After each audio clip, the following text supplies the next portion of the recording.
In this lesson, we'll check out some of the cool ways that Bridge interacts with other applications. We'll take a look at Camera Raw, we'll take a look at the exporting features, and also how to save as a PDF, and also we'll take a closer look at the preview panel. In the first part of this lesson, we will send a couple of our photos to Facebook. Why don't we go here to our Animal Start folder, and let's choose a couple of these images that we'd like to send to Facebook. Before we do that, it might be helpful to find the Facebook icon. You'll find that right here in the Export panel next to Collections. Not only is there a Facebook icon, but there's also Flickr, Photoshop.com, and your hard drive. So let's do this. Let's select a few images and see if we can send those to Facebook. Let's select maybe a few of our lizards. And to get those over on the Facebook icon right here, all you need to do is drag your selected photos over to the Facebook icon. Let's do that. Let's click and drag, and now we've added 4 images to our Facebook icon. If we open the twisty to the left, we'll be able to see the images that we have in the queue ready to go up. If we decide that there's an image that we change our mind and don't want to send, we can simply click the little X right beside any of the files that we change our mind about, and it will be removed from the queue for Facebook. When you are ready to send them up, of course, you're going to need a Facebook account already active, and then you'll click this little export icon. Of course, you need to sign into Facebook, and then you'd be ready to go. You do have some other options for your images before you send them up.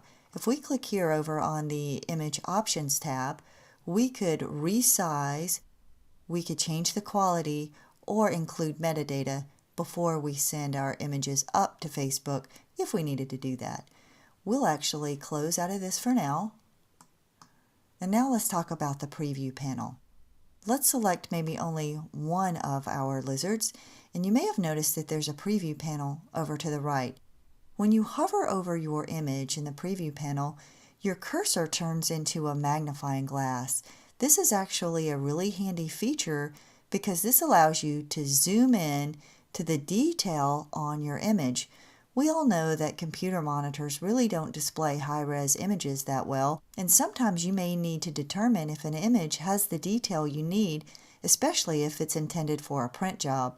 So as you move your mouse over the image, look in the top left corner of the little magnifying glass area, the loop area, and whatever that little black triangle is touching, that's what's being zoomed in on, so you can get a good idea of how much detail your image actually has.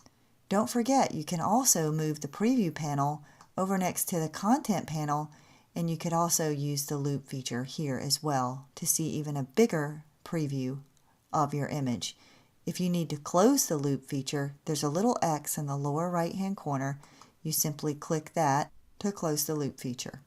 Alright, let's clean our workspace back up. Let's go to Window, hover over Workspace, and let's reset our workspace.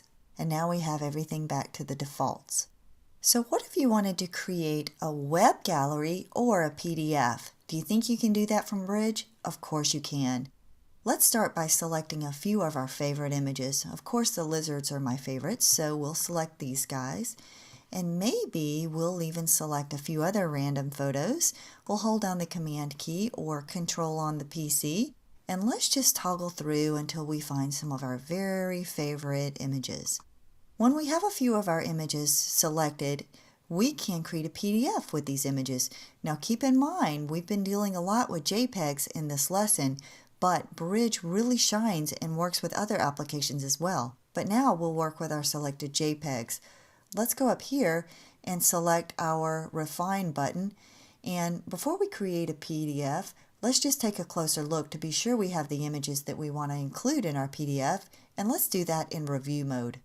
Notice that we have 10 items selected, and we can use our right and left arrow keys to toggle through our images just to verify that these are the ones that we need.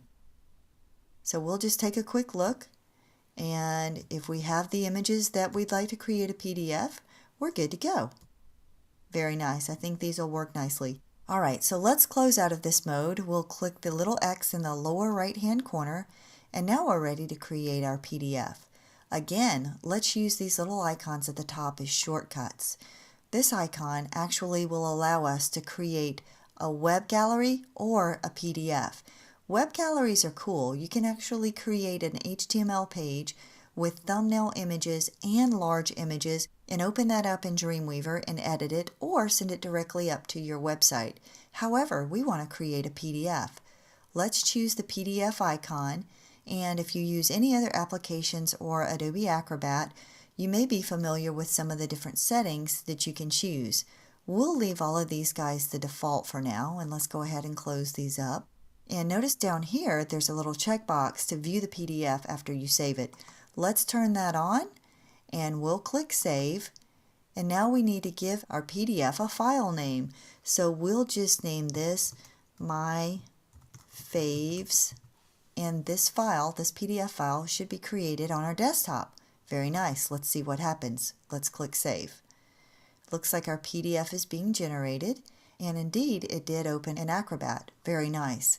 Let's click this little minus sign to zoom out a little bit, and let's also click the Pages panel, and it looks like we have about 3 pages of images created for us in Acrobat. Very nice, very nice. So you can see this is a very handy feature to have in Bridge to create a PDF with your selected files. And we'll just close this file for now.